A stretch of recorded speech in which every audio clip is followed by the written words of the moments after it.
Hello everyone, দেখুন এখন একটা আনারস আমি নিয়ে এসেছি। এখন পুরো আনারসের সিজন। আনারসটা পুরো গাছ শুদ্ধ আনারসটা ভেঙে নিলাম।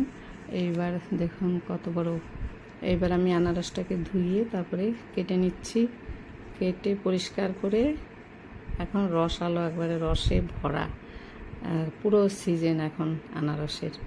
আর এখানে আমাদের শিলিগুড়িতেই অনেক আনারসের বাগান। এখানে প্রচুর আনারস পাওয়া যায়। অনেক বড় বড় সব আনারসের বাগান এখানে দেখতে পাওয়া যায় চারধারেই। দেখুন এইবার পরিষ্কার আমার হয়ে গেল। এবার আমি এটাকে পিস পিস করে রাউন্ড করেই কেটে নিচ্ছি। কাটাও হয়ে গেল।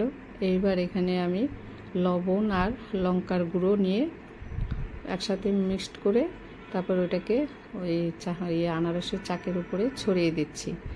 দেখুন দেখতে কত সুন্দর কালারটা।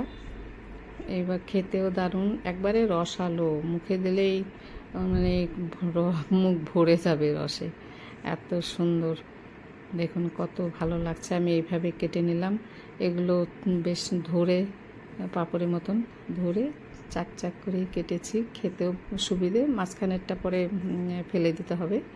চারধারটা খেয়ে আমি একটু খেয়ে দেখাচ্ছি। দারুণ মিষ্টি, মুখ ভরে যায়, একবারে রসালো, পুরো রসে ভরা। ভালো লাগলে লাইক শেয়ার